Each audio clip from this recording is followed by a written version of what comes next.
La matinale écho de Radio Classique avec Stéphane Pedrazzi. Comment j'ai réussi reçoit ce matin Guillaume Blanc-L'Oeil, PDG du groupe Saint-Jean. Bonjour. C'est une société agroalimentaire qui va fêter ses 90 ans cette année.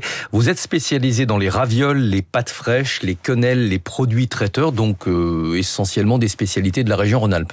Effectivement, oui, l'entreprise s'est construite autour d'une spécialité régionale, les ravioles du Dauphiné, et puis petit à petit a élargi le champ de ses assortiments avec des pâtes, des quenelles et puis des produits traiteurs. Les pâtes fraîches, le marché des pâtes fraîches se porte plutôt bien, malgré un positionnement prix plus élevé que les pâtes sèches. Comment est-ce que vous l'expliquez? La qualité ? La qualité, et puis c'est des produits consensuels, donc on peut se faire plaisir avec des petits prix, et c'est des produits qui plaisent vraiment à toute la famille. Et comment se porte le marché des produits traiteurs? Est-ce qu'avec la dégradation du pouvoir d'achat ces dernières années, est-ce que ça a pesé sur les ventes de cette catégorie de produits? Ça a un petit peu pesé, mais globalement ça reste des produits qui ont des ventes très dynamiques et qui continuent à croître au fil du temps. Comment est-ce que vous êtes adapté à l'augmentation du prix des matières premières sur certains produits? La hausse a pesé assez lourdement. Les hausses ont été très très fortes. En 2023, avec la crise en Ukraine, les prix se sont envolés, les prix de l'énergie, les prix des matières premières. Et donc il a fallu bien évidemment répercuter dans les prix toutes ces hausses pour pouvoir stabiliser nos marges. Est-ce que vous avez réussi à répercuter l'intégralité de la hausse ou est-ce qu'il a fallu faire des concessions, notamment sur les recettes ? Alors, des concessions au Saint-Jean sur les recettes, on n'en fait pas. On a dû répercuter les hausses. Ça a été pas forcément très facile. Il y a eu un petit délai entre le moment où on a constaté les hausses dans nos coûts et puis le moment où on a pu vraiment les répercuter dans nos produits. Justement, les négociations commerciales entre producteurs et distributeurs, elles s'achèvent à la fin du mois de février. Comment se passent cette année les négos commerciales ? Les négos commerciales, c'est toujours un moment assez compliqué, un moment de tension entre les industriels et les distributeurs. Pour autant, c'est un passage obligé, donc il faut bien que Saint-Jean, entre autres, que nous réussissions nos négociations commerciales. Ouais. Après les 2 années compliquées qu'on vient de traverser en matière de pouvoir d'achat, est-ce que vous avez le sentiment que les distributeurs sont plus compréhensifs ou est-ce qu'au contraire, ça a durci le ton des négociations ?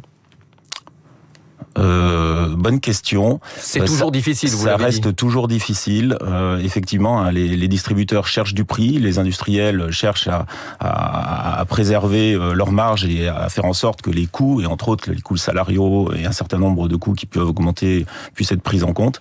Et donc, ça reste des négociations qui sont toujours compliquées. Ouais. Quand on parle de ces négociations, on parle toujours des grands groupes américains, Coca-Cola ou les grands lessiviers qui ont une force de frappe financière considérable. Quand on est un groupe agroalimentaire comme le vôtre, on joue son chiffre d'affaires de l'année sur quelques semaines de négociations. Est-ce que vous pensez que ce système est toujours adapté ?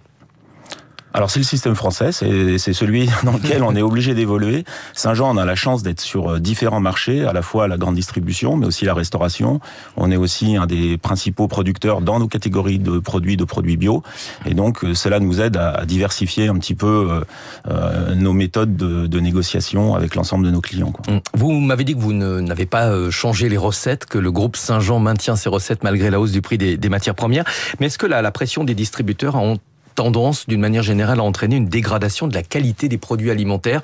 On sait que certains groupes réduisent les matières premières les plus chères dans leurs recettes lorsqu'elles y sont contraintes. Alors pour certains groupes, ça peut être compliqué. Pour Saint-Jean, le position de nos marques, c'est plutôt une position plus haut de gamme que les produits cœur de marché. Et on tient vraiment à ce que la qualité soit au cœur de nos produits et qu'on ait une constance qui corresponde à ce que nos clients attendent. Vous venez de parler du bio. Est-ce que c'est un segment de marché qui rebondit? Ces dernières années ont été un petit peu compliquées pour les enseignes bio spécialisées. Est-ce que vous, dans les produits bio, ou en tout cas présentés comme tels, vous sentez un redémarrage? Alors c'est un marché qu'on connaît bien, on fait des produits bio depuis 1993, c'est 20% de notre chiffre d'affaires et effectivement les 2 dernières années ont été très très très compliquées avec des baisses importantes de la consommation. Pour autant, cette année on voit un rebond, d'abord en magasins spécialisés, certaines enseignes ont annoncé des hausses de leur chiffre d'affaires, Biocoop, Naturalia, La Vie Claire entre 6 et 8%, et on le constate nous aussi Saint-Jean dans nos ventes et on espère que en grande distribution ce phénomène va aussi suivre. Ouais. Comment est-ce que vous expliquez le retour des consommateurs sur le bio? Je pense qu'il y a eu beaucoup de consommation pour reparler des avantages des produits bio par rapport à des produits plus conventionnels et que cela aide à retrouver un petit peu confiance dans les produits bio. Un dernier mot, je suis originaire de la région Rhône-Alpes, on parlait de ravioles, de quenelles. C'est facile de vendre ces produits dans d'autres régions de France ?